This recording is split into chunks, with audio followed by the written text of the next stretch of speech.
துடிக்குது மனசு.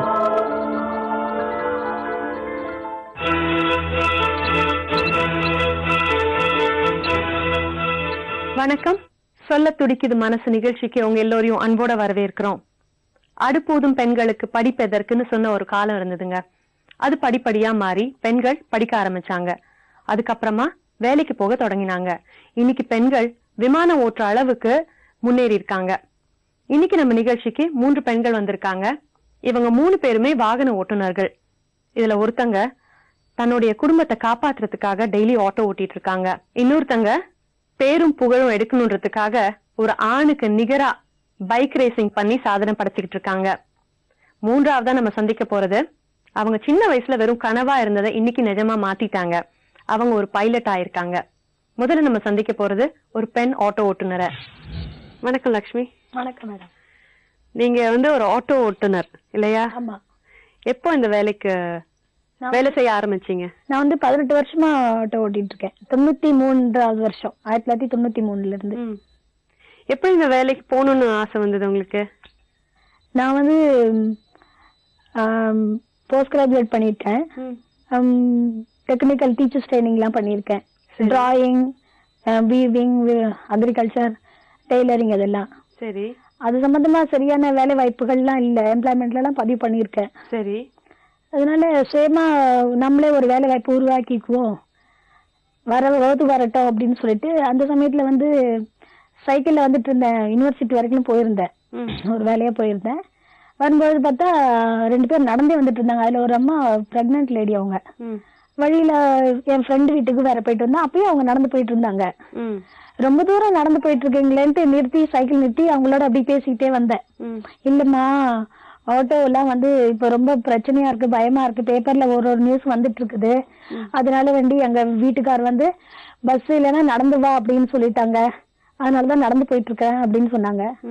அப்போ நான் கேட்டேன், சரி அப்போ ஒண்ணு பண்ணுவோம், நான் ஆட்டோ கத்துட்டு இப்ப நான் லேடிஸ் முன்ன பின்ன தெரியாது, வழியில அப்படி பேசிட்டு வரோம், அப்போ நான் வண்டி கத்துட்டு நான் ஆட்டோ ஓட்டுறேன்னு வச்சுக்கோங்க, என்னோட ஆட்டோல ஏறுவீங்களான்னு கேட்டேன். சும்மா விளையாட்டு கேட்டீங்களா? லேடிஸ் வண்டி ஓட்டுனா தாராளமா தைரியமா நான் வருவேன். நான் மட்டும் இல்ல, எல்லாருமே தைரியமா வருவாங்க. நைட் அண்ட் டே நீங்க வண்டி ஓட்டுவீங்கன்னா நிச்சயமா நாங்க வருவோம் அப்படின்னு சொல்லி பேசிட்டு வந்தாங்க. சரி. அப்புறம் தான் அது சரி, யாருமே செய்யாத ஒரு வேலையா இருக்கட்டுமே அப்படின்னு யோசனை பண்ணி தான் ஆட்டோ ஓட்டுறதுக்கு முடிவு பண்ணேன். அப்ப அது வரைக்கும் பெண்கள் ஆட்டோ ஓட்ட ஆரம்பிக்கல? ஆமா. அப்ப நீங்க தான் முதலா? இப்ப நீங்க ஆட்டோ ஓட்டிட்டு இருக்கீங்க, அப்பவே சொந்தமா ஆட்டோ வாங்கி ஓட்டணும்னு ஆரம்பிச்சீங்களா? இல்ல, நான் வண்டி கத்துக்கிட்டு வாடகைக்கு தான் வண்டி ஓட்டிட்டு இருந்தேன். சரி. பெண்கள்ங்கிறதுனால வண்டி ஆரம்பத்துல அப்போ அதிகமா கிடையாது, அதனால வண்டி குடுக்கறதுக்கு பயந்தாங்க. இவங்க எதுனா ஒழுங்கா எங்கன்னா கொண்டு போய் இடிச்சு ஆக்சிடென்ட் பண்ணிடுவாங்களோ அப்படின்னு பயந்துட்டு வண்டி குடுக்கறதுக்கு யோசனை பண்ணாங்க. அந்த சமயத்துல பிஎம்ஆர்ஐ லோன் அப்ளை பண்ணியிருந்தேன். சரி. நான் கில்ட் ஆஃப் சர்வீஸ் மூலியமா சேவா சமாஜம் பாய்ஸ் ஹோம் சொல்லிட்டு தசரதபுரம் சாலி கிராமத்துல இருக்கு.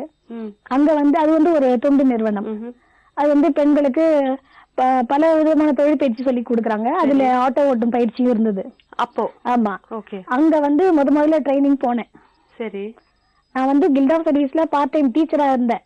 ஸ்லம் ஏரியால பிள்ளைங்களுக்கு எல்லா பாடமும் சொல்லி கொடுக்குறாங்க. இங்கிலீஷ், ஸ்போக்கன் இங்கிலீஷ் சொல்லி கொடுக்குற மாதிரி போயிருந்தேன். சரி. அப்ப அந்த ஸ்லம் ஏரியால பேரண்ட்ஸுங்கள தான் இந்த தொழில் பயிற்சிக்கெல்லாம் எடுக்கணும்னு இருந்தாங்க. அது வர்றதுக்கு பயந்தாங்க எல்லாரும்.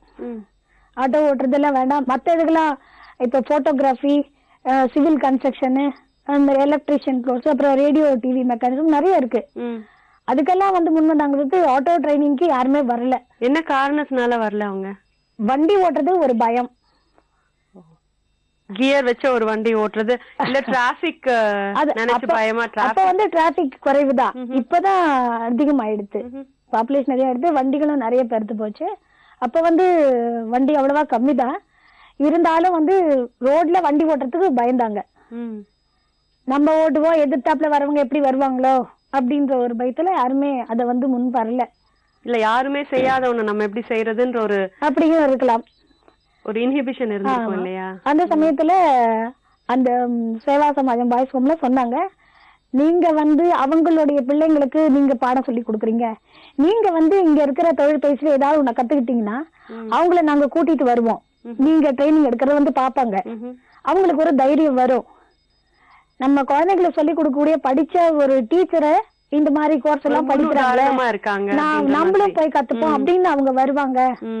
அதனால நீங்க யார் யார் எந்தெந்த கோர்ஸை சூஸ் பண்றீங்களோ வாங்கன்னு சொல்லி எங்களை கூட்டிட்டு போனாங்க அந்த இடத்துக்கு, ட்ரைனிங் இருக்கிற இடத்துக்கு, தசரதபுரம் சாலிகிராமத்துக்கு. அங்க வந்து பல துறைகள் இருந்தது. நான் வந்து என்னோட கில்ட் ஆஃப் சர்வீஸ்ல பார்ட் டைம் டீச்சரா இருந்தாங்க செல்வின்னு சொல்லிட்டு, அகிலா அப்படின்னு சொல்லிட்டு கொஞ்சம் டீச்சர்ஸ்ங்க எல்லாருமே ஆட்டோ டிரைவிங்க தேர்ந்தெடுத்தோம். ஏன்னா யாருமே அதுக்கு போகல அந்த கோர்ஸுக்கு, நாங்க அதுக்கு போனோம். அங்க ட்ரைனிங் எடுக்கிற சமயம் நாங்க அங்கேயே அவங்களே லைசன்ஸ் எல்லாம் ஏற்பாடு பண்ணி கொடுத்தாங்க. எவ்வளவு நாள் ட்ரைனிங் இது? முதல்ல வந்து 9 மாசம் ட்ரைனிங் கொடுத்தாங்க. 9 months 9 மாசம். அவங்களுக்குள்ளார கொஞ்சம் அது வந்து ஃபாரின் ஃபண்ட்ஸ்ல நடக்கிறது. அது தொண்டு நிறுவனம்ங்கிறது. நான் வெளியூர்ல இருந்து எல்லாம் வருவாங்க, வெளிநாட்டுல இருந்து எல்லாம் வருவாங்க பாக்குறது விசிட்டர்ஸ் எல்லாம். அந்த சமயத்துல வந்து லேடிஸ்க்கு வந்து லைசன்ஸ் கொடுக்கறதுக்கு, பப்ளிக் சர்வீஸ்க்கு கொடுக்கறதுக்கு கொஞ்சம் காலதாமதமாச்சு. எல்லாரும் போட்டு 6 மாசம் வரைக்கும் உண்டு டைமிங். 9 மாசம் ஆச்சு எங்களுக்கு லைசன்ஸ் எடுக்கிறதுக்கு. நாங்க கத்துக்கிட்டு இருக்கும் பொழுது அந்த ஏரியால இருக்கிற பெண்கள்லாம் வர வச்சு, இந்த மாதிரி உங்க குழந்தைங்களுக்கு சொல்லி கொடுக்குற டீச்சர்ஸ் எல்லாம் பாருங்க ஆட்டோ கத்துக்கிறாங்க, ஓட்டுறாங்க பாருங்க, நீங்களும் இந்த துறைக்கு வரலாமே, நீங்க கூலி வேலைக்கும் சமையல் வேலைக்கும் வீட்டு வேலைக்கும் பாத்திரம் தைக்கவும் போறீங்க, அதை விட இது கூடுதல் வருமானம் கிடைக்கும் உங்களுக்கு, இதுவும் ஒரு சுய தொழில் தானே, இன்னொருத்தருங்கள்ட்ட போய் நிக்கிற வேலை இல்லையா மாச சம்பளத்துக்கு அப்படின்லாம் சொன்னாங்க. அத பார்த்துட்டு நிறைய பெண்கள் வந்தாங்க.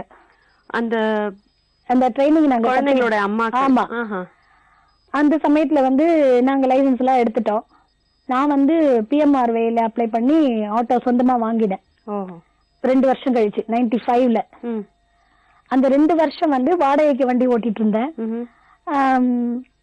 நடுவுல வந்து அந்த சேவா சமாஜம் பாய்ஸ் ஹோம்லயே சொன்னாங்க, இந்த மாதிரி பெண்கள்லாம் வராங்க, குழந்தைங்களுக்கு நீங்க பாடம் சொல்லி கொடுத்த மாதிரி அவங்க அம்மாவங்களுக்கும் அவங்க வீட்டுல உள்ள லேடிஸுக்கு எல்லாம் நீங்க வந்து வண்டி சொல்லி கொடுக்கலாமே, நீங்க டீச்சரா இருக்கலாமே, ஆட்டோ ஓட்டுறதுக்கு கத்து கொடுக்க சொன்னாங்க. அங்க ஆட்டோ ட்ரைனிங் டீச்சரா இருந்தேன். சரி. அங்க வந்து அந்த தொழில் பயிற்சி அந்த நிறுவனத்து மூலியம் 56 லேடிஸ்க்கு லைசன்ஸ் எடுத்து கொடுத்து வண்டியெல்லாம் அவங்களே ஏற்பாடு பண்ணி கொடுத்தாங்க, லோன் சாங்ஷன் பண்ணாங்க. Very good. அதுக்கப்புறம் நான் செப்பரேட்டா வேற, நான் வண்டின்னு வாங்கின பிறகு பார்ட் டைமா தான் வர முடியும், வண்டி நான் டியூ எல்லாம் கட்டணும், அதிகமா இருக்கும் இல்லையா அப்படின்னு சொல்லிட்டு அப்புறம் பார்ட் டைம் டீச்சரா அங்க இருந்தேன். மதியத்துக்கு மேல வண்டி ஓட்டுறது அந்த மாதிரி இருந்தேன். சொல்ல துடிக்குது மனசு.